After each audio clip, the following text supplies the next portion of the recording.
राम मंदिर उद्घाटन के बाद अब पाकिस्तान की भी हालत खराब हो गई है। एक तरफ जहां पाकिस्तान में हिंदू देवी देवताओं के मंदिरों को तोड़ा जाता था, वहीं अब मंदिर से मूर्ति गायब होते ही पाकिस्तान की सुप्रीम कोर्ट ने कड़े कदम उठाए। न केवल प्रशासन को फटकार लगाई, बल्कि इस तरह की हरकत पर 2 अरब का फाइन भी लगाया। जी हाँ, ऐसे में आप भी सोच रहे होंगे कि पाकिस्तान में इस तरह का चमत्कार कैसे हो रहा है और वो कौन सा मंदिर है जिसको बचाने के लिए पाकिस्तान का कानून कुछ भी करने को तैयार है। पाकिस्तान में मंदिर बनाने की उल्टी गंगा कैसे बहने लगी और क्या है पूरा सच, आज हम आपको सब कुछ बताएंगे इस वीडियो में, तो हमारे साथ बने रहिएगा एंड तक। दोस्तों, पाकिस्तान जैसे देश में जहाँ पे हिंदू सबसे बड़ी माइनॉरिटी है, जहाँ सैकड़ों मंदिरों को या तो तोड़ दिया गया या फिर ऐसी हालत में छोड़ दिया गया कि वो कभी भी गिर सकते हैं। एक ऐसा देश जहाँ पे इस्लाम के अलावा किसी और धर्म को मानने वाला काफिर है और काफिरों को मार देना चाहिए।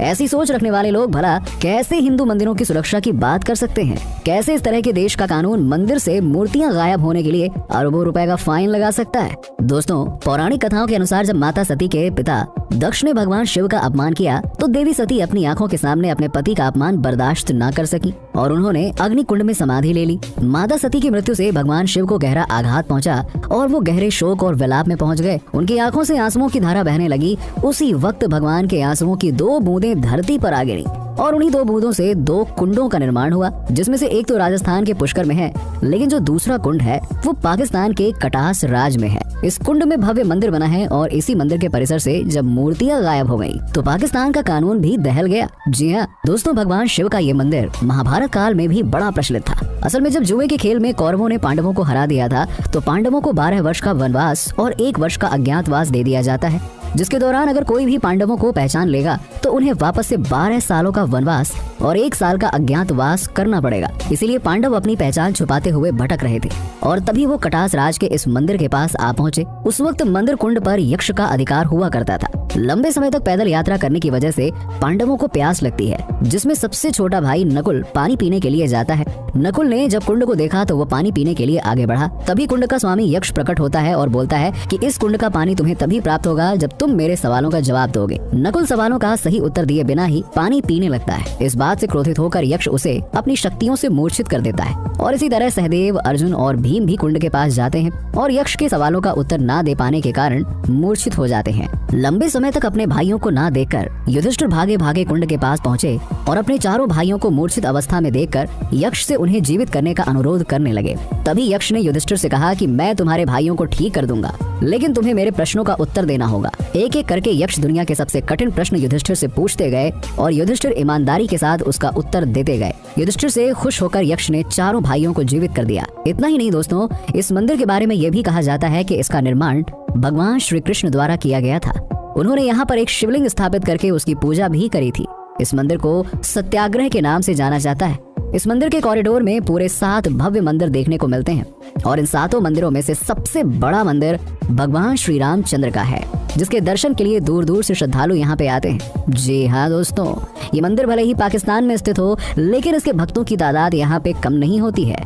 यहाँ के मंदिरों में कश्मीरियत की झलक मिलती है। इन मंदिरों के छत पर लगे पिलर काफी शार्प हैं और मंदिर की दीवारों में जो कलाकृति देखने को मिलती है उसे देखकर आपको विश्वास नहीं होगा कि ये मंदिर पड़ोसी देश पाकिस्तान में मौजूद है। वैसे दोस्तों, इस मंदिर में आपको केवल हिंदू धर्म से जुड़ी कलाकृति देखने को नहीं मिलती है, बल्कि यहाँ पर आने के बाद आपको बौद्ध और जैन धर्म से जुड़ी हुई चीजें दिखती हैं, जिसमें बौद्ध शासन और हिंदू शाही वंश के बने बौद्ध स्थूल, हवेलियाँ और मंदिर शामिल है।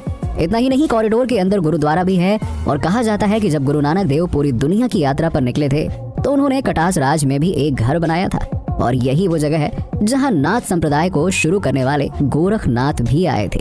इस मंदिर का इतिहास अभी खत्म नहीं होता है, क्योंकि दोस्तों रणबीर कपूर की एनिमल मूवी का गाना अर्जुन वैली, जो अक्सर हमारी जुबान पर रटा रहता है, उसे वीर राजा हरि सिंह नवला के पुत्र अर्जन सिंह नवला के जीवन पर बनाया गया है, जो कि बहुत ही बहादुर थे। हरि सिंह नवला की हवेली इसी कॉरिडोर में स्थित है, जो कभी बहुत शानदार और खूबसूरत हुआ करती थी, लेकिन आज ये हवेली कम और खंडहर ज्यादा लगती है। दोस्तों, ये मंदिर संगीत, कला और शिक्षा का केंद्र हुआ करते थे। यहाँ के गुरुकुलों में विश्व की सबसे बेहतरीन शिक्षा दी जाती थी।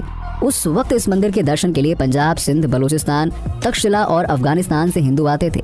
ये लोग इस मंदिर में पितरों का पिंडदान भी करते थे। लेकिन 7वीं शताब्दी के बाद इस इलाके को न जाने किसकी नजर से लग गई। यहाँ पर अचानक से ही मुगलों का आक्रमण शुरू हो गया। भारत का वेस्टर्न बॉर्डर, जहाँ आज कटास राज मंदिर मौजूद है, वो लगातार मुगलों के आक्रमण का शिकार हुआ। दिन प्रतिदिन यहाँ पर मुगलों का आक्रमण, लूटपाट और हत्या की घटनाएं बढ़ने लगी। मुगल लुटेरे अचानक से उस वक्त आक्रमण करते जब यहाँ पर आम जनता अपने रोजमर्रा के कामों में लगी रहती थी।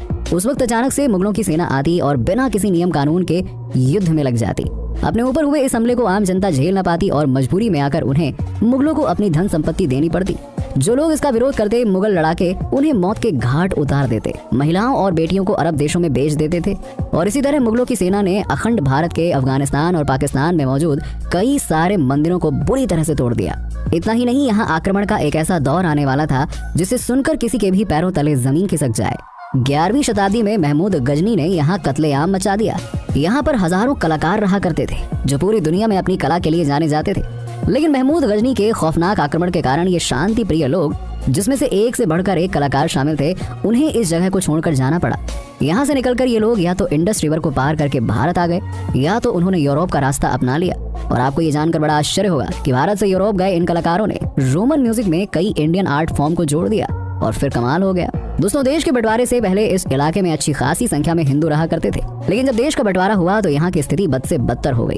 उस वक्त हुए दंगों और खून खराबे के कारण हिंदुओं को अपनी जान बचाने के लिए यहाँ से पलायन करना पड़ा और यही वजह है कि यहाँ पे आज हिंदू ना के बराबर रहते हैं। इतना ही नहीं दोस्तों, 1992 तक यहाँ पर करीबन 300 के करीब मंदिर मौजूद थे जो काफी ज्यादा लोकप्रिय थे।